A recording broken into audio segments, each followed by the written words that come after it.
Welcome back to another one of our campaign one-on-one videos. For those that haven't watched any videos, my name is Cory King. I'm the executive director of the Bath-Brunswick Regional Chamber, and these are one-on-ones that we do with all the candidates in our chamber region. So next up, we have Sally. Oh, I do need to say before we get started that the chamber doing these videos is not an endorsement. The chamber does not endorse Statehouse candidates. This is just so that we can get them out and in front of you, and often they're friendly conversations because these are some really good people. And one of those really good people is Sally. Hey, Sally, how are you? Hi, thanks, Corey. I really appreciate it that you're taking the time to have these discussions with us today. Oh my God, thank you. No, it's our businesses and our citizens find so much value in it. We get so many nice comments on it, and it's tough. Everyone's so stretched out right now. It's like, oh, I don't have the time to go to a candidate forum, or you can only knock on so many doors. So it works out.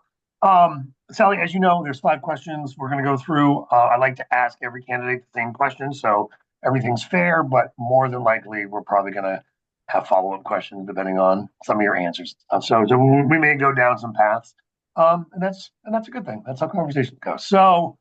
First question, what district are you running for and where does that cover? Yeah, so first, so I'm Sally Cluchey.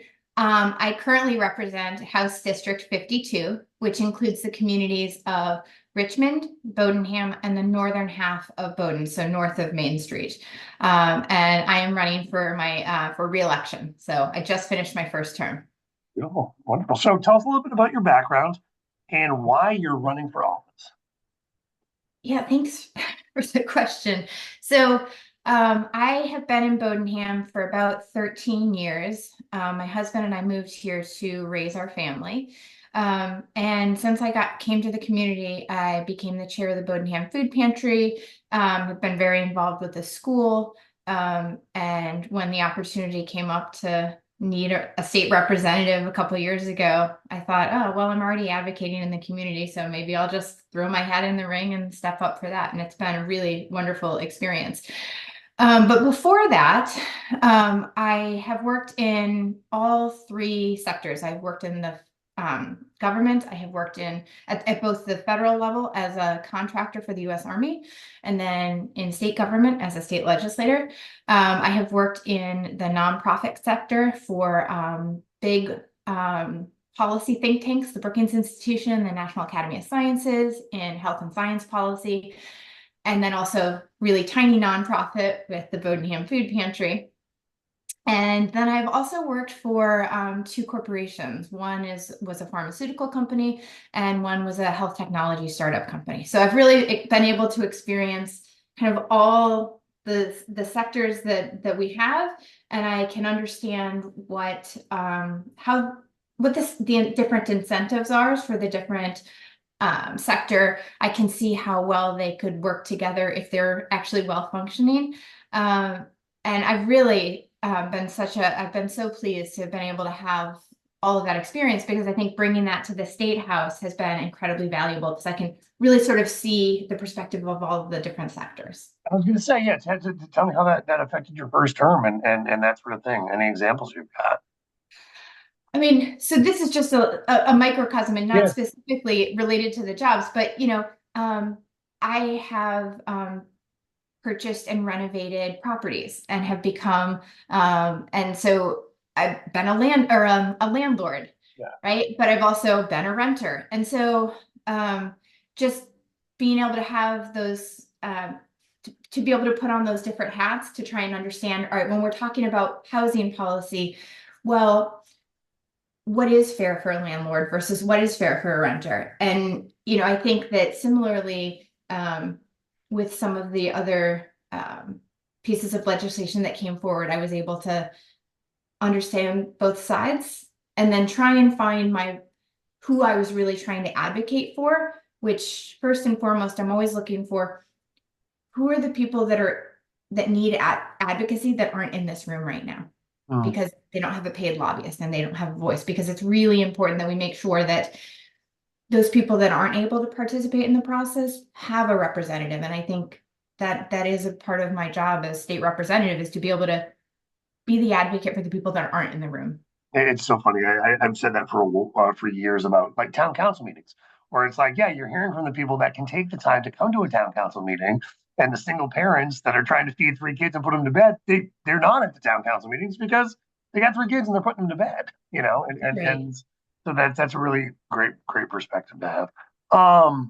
Question three: what are the three top issues affecting Maynard right now that you look forward to working on if elected?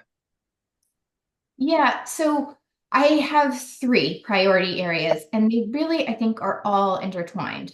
The first is housing, the second is taxes, and the third is being able to stay at home and age with dignity. And they really are all connected. So we do have a housing shortage. We made some good improvements by injections of money in the last legislature to try and have additional housing built. We need more of that um, because there's just not enough places for people to live. And the people also that live in this community are being priced out because of taxes. Now, one way to bring property taxes down is to have more housing because then you can also like spread that tax burden around to more people. If you have more people living in a community, then you also have more income being generated into that community, uh, which then funds our state and federal programs. And it also brings the sort of artificially high prices back down if there's more inventory, right? So even if the types of housing that are being built isn't necessarily sort of meet the definition of affordable, just having more housing will bring those prices down. The second is taxes, right? So it is everybody saw their tax bills, at least in the communities that I represent, their property tax bills were pretty alarming this year. Yeah. And I think it's just not sustainable. And so we need to find ways to support people, particularly that are on fixed incomes, so that they can stay in their communities. And I think the legislature did a couple of things to try and reduce tax burden for those folks. Now, it wasn't directly to impact property taxes, but like we expanded we upped the cap on the pension deduction from what it was last year to try and create additional sort of tax free income. We also expanded access to the Medicare savings program. And that's something that can put like real money back in people's pockets. And then, Well, I mean, it's yeah, yeah. I mean, if you have to, if you can start paying less in one area, you can, it frees up income to pay in other areas, and that's that is extremely helpful, especially the Medicare piece. Yeah, huge. yep. And one of the things that I always say that I love that you said, and a little peek behind the curtain. I try not to talk when the candidate that I'm interviewing is talking for those that are watching the video because I want to keep the attention on them, but it's really hard for me because I am agreeing so much with what you're saying.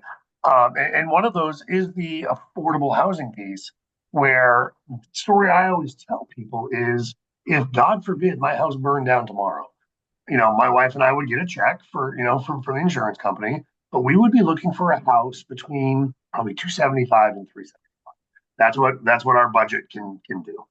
Um, if there's no inventory in the 275 to 375 range, we can't go higher than that. Our budget just doesn't fit for that. So our only choice is to outbid somebody for that $200,000 home, and then we put money into that to make it the 275 to 375 house that we want.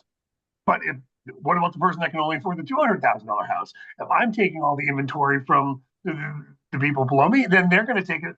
And so it's like you need housing at all levels because if not, all that's going to happen is the people that can't find it in the tax bracket that they're in are just going to take it from the one below, and then there's going to be no inventory left. And the answer really is inventory.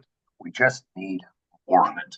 We need more of it. We need more of it everywhere. We need to really stop with the NIMBYism of people. I understand that people love their space and their place, but like, you know what? Your house was built because somebody didn't stop the expansion to let that house be built. We need to kind of stop doing that too because it's really hurting our communities. I've heard I've dozens of stories of communities that, a housing unit was going to be put in and three neighbors ended up killing it at the town council meeting. Like, come on, we've got to get beyond this so that we can do what's best for everybody.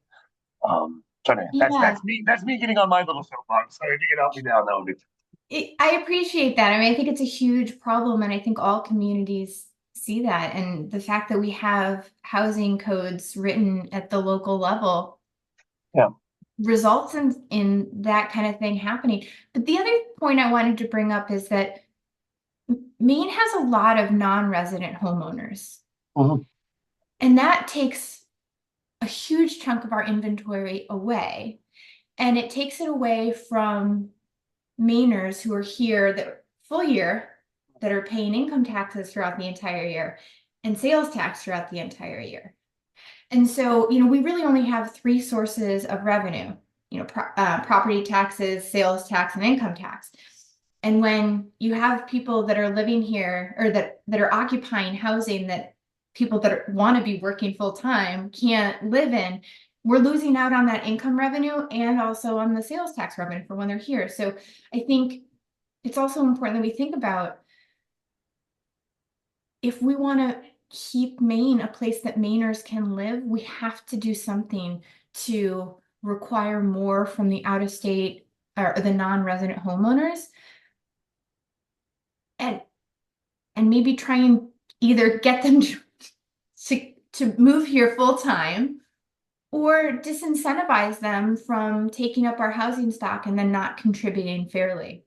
It's And and it's and it's tough because everything's tight, and if you're someone that owns a couple of rental properties, if you can get 1,200 a week, rather than $1,200 a month, I can understand why you want to make that choice. But again, in the greater good, you're taking all of these rental properties that our local employees need, and you're making those vacation rentals, which is really, really difficult for our inventory.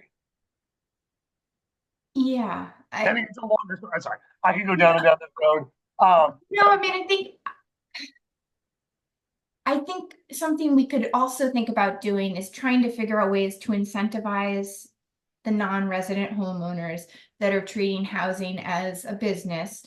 We have to find ways to incentivize them to turn those short-term rentals into long-term rentals. and so you and I can talk a little bit after, but I'm kind of working on something with MCOG about this that I'll tell you about after. Because I want to get to your third point, which was seniors living in place. Exactly. So, and this is all tied together, right? So we have a lot of folks that are aging in our communities. And we have nursing homes closing left and right. And also no one wants to go to a nursing home. But we also don't have situations where extended families are living together. And so I think the lack of intergenerational housing has put us into a situation where we need to have, you know, paid labor coming in to help take care of people so that they can stay at home and age with dignity and be able to bathe and Yeah. have food and live in a place that's clean. But there's not enough people working in that field. Mm. And so one of the things that we really need to try and do is to figure out how to incentivize people to work in that field. And, when I was knocking on doors 2 years ago, I talked to a lot of people about this, and it was really alarming to me how many people actually used to work in this field, but got out of it. It's a really physically and emotionally demanding job, and the pay's not great. The, there's rarely benefits. Yeah. If you have health insurance, you're one of the lucky ones. If you are on Maine Care and you're sort of doing this work, paid, like not that's not paid well. Once you make a certain amount of money, you get kicked off of Maine Care. So you're sort of disincentivized from working as much as you could be. And so, some of the legislation that I introduced last time that didn't pass, but I'm going to keep at it, was really about trying to make those jobs better jobs, get those people benefits, make it easier for families to find those folks. and also find a way, make sure we're able to accurately measure what is the need in care and how many additional caregivers do we need and where in the state do we need them so that we can then measure as we try to make, you know, try to change policy to try and incentivize more people in the workforce in this location. Do we know, we'll be able to know if is it working, right? Because I don't think that we should be passing policies without looking to see, are they working? Well, and I'm going to push back on one thing because you said, nobody wants to live in senior housing or senior care. And I think it's just not a fit for everybody, and whether that's not a fit for your personality, sometimes it's not a fit for your budget. I think we're going to see more intergenerational homes. I think we're going to see more families starting to live under one roof again. And I think that's going to be a little bit out of need and necessity. But the home health care and the home health care aids piece of it is really, really interesting. And another thing, I don't want your video to get too long. So, but God, I could talk to you for a long time. Okay. Question number 4. If voters could only know 2 things about you before they fill out their ballot, what would those 2 things be? I've also asked this question to people saying, after you've knocked on someone's door and you've talked to them, as you're walking down the driveway, what do you hope they remember about you? So take that however you want. So I'm a really good listener and I'm also a doer. So, you know, after I knocked on a lot of doors this fall, people would tell me about the struggles that they were having. I would listen, I would document it, and then I'd go back and help try and figure out what's actually going on and how do I solve their problem. That's what I do. And that's the best part of this job is being able to actually help the people that are in my neighbors. Yeah, I love that. I love that so much. So, question 5: what's the best way for people to connect with you or find out more about you as a candidate? Yeah. So I have a representative Facebook page. I also have a candidate Facebook page. So it's Sally for State Rep, which is on Facebook. Sally Cluchey for State Representative is my campaign Facebook page. And then State Representative Sally Cluchey or something like that is my official page. And there you can actually see all of my past newsletters. So you can see sort of how I update people throughout in the community over the time that I'm there. And lastly, the Bowdoinham Public Library, in conjunction with the Richmond Library, put on a candidates forum. They taped it and it's on Zoom and you can get to it from the Bowdoinham Library's Facebook page. So, and there's a lot of discussion of policy questions and you can also see information about some of the Senate candidate and the other candidate that's running for state rep. Yep. Awesome. Sally, so great to talk to you. Really appreciate it. Is there anything I didn't ask that you wanna chime in with? I don't think so. I mean, No? I love doing this job and I hope that I can continue to keep serving the communities. Love it. Love it. Sally, thank you so much. Thank you.